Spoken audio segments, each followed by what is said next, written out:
এ পর্যায়ে মশাল প্রজ্বলন, আর মশাল প্রজ্বলন করবেন মোহাম্মদ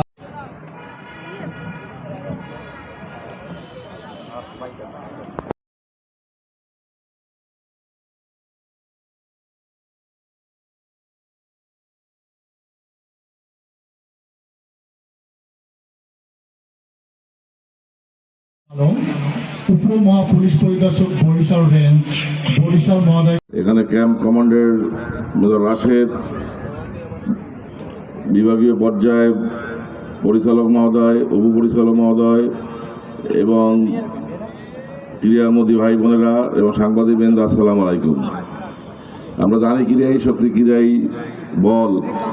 আসলে এই আমার সামনে যারা বিভিন্ন প্রতিষ্ঠানের আছেন, সরকারি শিশু পরিবার সদস্যবৃন্দরা, তারা কিন্তু প্রতিটি অনুষ্ঠানে আমাদের যতগুলো আমি দেখেছি, আমাদের শুধু বরিশাল নয়, সকল বাংলাদেশের সকল জায়গায় আমাদের এই শিশু পরিবারাই আমাদের প্রতিষ্ঠানে বিশেষ করে বিভিন্ন ক্রীড়াঙ্গনে তারা মাতিয়ে রাখে এবং তাদের কুচকাওয়াজ থেকে শুরু করে অন্যান্য যেগুলো শরীরচর্চা সব কিছু তারা কিন্তু ফার্স্ট হয়ে থাকে।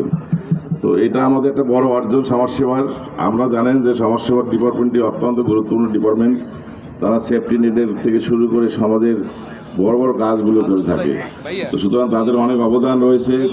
শিশু পরিবার একটি অন্যতম একটা সংগঠন। আমরা এই পরিবারের আজকের যে আমাদের সামনে ছোট নিষ্পাপ শিশুরা রয়েছে, তাদের গড়ার ক্ষেত্রে এবং তাদের জন্য যে আজকের যে অনুষ্ঠানটি, এটা একটা স্মরণীয় অনুষ্ঠান।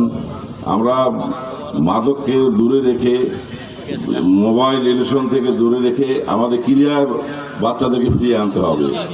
আমরা ক্রীড়ামুখী করে করতে হবে। ক্রীড়া আউটডোর গেমগুলো যেগুলো আছে, আমরা যেমন কোয়ালিটি এডুকেশন নিশ্চিত করবো, পাশাপাশি শারীরিক কসরতের মাধ্যমে অন্যান্য দিক থেকেও সক্ষমতা অর্জন করবো। শক্তিশালী জাতি গঠনে ক্রীড়ার কোনো বিকল্প নেই। এই খেলাধুলায় অংশগ্রহণ করাটাই আমাদের জরুরি কাজ। জিতাটা বড় নয়, অংশগ্রহণ করলেই বাচ্চাদের কনফিডেন্ট ডেভেলপ করবে। আগামী দিনে এরাই ভবিষ্যৎ, এরাই দেশ পরিচালনা করবে। সেই ক্ষেত্রে তাদেরকে সাহসী করে গড়ে তোলার জন্য আমাদেরকে ক্রীড়ার বিকল্প নেই। আজকে আমাদের এই আয়োজনে আমাদের প্রধান অতিথি হিসাবে আমাদের মাঝে উপস্থিত এরকম চমৎকার একটি আয়োজনে আমরা থাকতে পেরে আমরা আনন্দিত। আমরা এই আয়োজন সমাজসেবার এরকম চমৎকার আয়োজনে তাদের আমরা ধন্যবাদ জানাই।